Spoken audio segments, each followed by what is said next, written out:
Exam paper లీకేజీని అడ్డుకునేందుకు కేంద్రం కీలక నిర్ణయం తీసుకుంది. ఎగ్జామ్ యాక్ట్ 2024కి సవరణలు చేపట్టింది.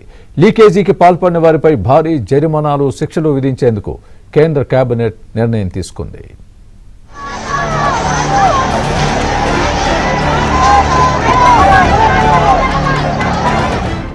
నీట్ ఎగ్జామ్ పేపర్ లీకేజీపై దేశవ్యాప్తంగా తీవ్ర ఆందోళనకు కారణమవుతున్న వేళ వాటిని అరికట్టేందుకు కేంద్ర ప్రభుత్వం కఠిన చర్యలకు సిద్ధమవుతోంది.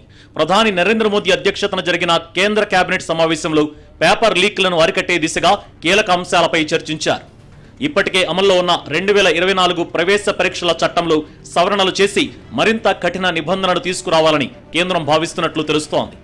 ఈ మేరకు పేపర్ లీకేజీలపై కఠిన శిక్షలకు అవకాశం ఇచ్చే బిల్లుకు కేంద్ర మంత్రివర్గం ఆమోదం తెలిపింది. 2024 నాటి ప్రవేశ పరీక్షల చట్టానికి కేంద్రం కీలక సవరణలు చేసినట్లు తెలుస్తోంది. ప్రస్తుతం ఈ చట్టం కింద ప్రశ్నాపత్రాల లీకేజీకి పాల్పడిన వ్యక్తిగత కేసుల్లో దోషులకు 3 నుంచి 5 ఏళ్ల వరకు జైలు శిక్ష, 10 లక్షల వరకు జరిమానా విధిస్తున్నారు.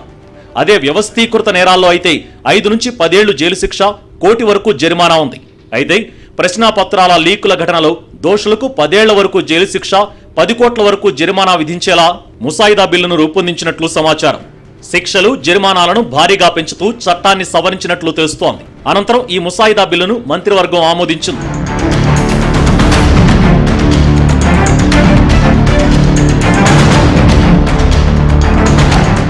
పేపర్ లీకులపై విచారణకు ఫాస్ట్ ట్రాక్ కోర్టులను ఏర్పాటు చేస్తామని మోదీ వెల్లడించిన సంగతి తెలిసిందే.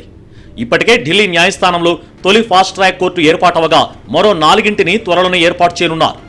ఈ న్యాయస్థానాల పరిధిలో లీకులకు సంబంధించిన కేసుల విచారణను 3 నెలల్లో పూర్తి చేసి దోషులకు శిక్ష విధించేలా బిల్లులో ప్రతిపాదనలు చేసినట్లు సమాచారం.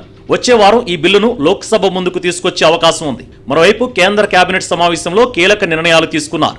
కర్ణాటకలోని బళ్ళారి, ఆంధ్రప్రదేశ్లోని గుంతకల్ మధ్య 3వ, 4వ రైల్వే లైన్ల నిర్మాణానికి కేంద్ర కేబినెట్ ఆమోదం తెలిపింది. మొత్తం 46 కిలోమీటర్ల మార్గానికి 1264 కోట్లతో మల్టీ ట్రాకింగ్ ప్రాజెక్టును చేపడుతున్నట్లు కేంద్ర మంత్రి అశ్విని వైష్ణవ్ వెల్లడించారు. ఈ ప్రాజెక్టు ద్వారా ఆంధ్రప్రదేశ్, కర్ణాటక రాష్ట్రాలకు ప్రయోజనం కలగనుందన్నారు.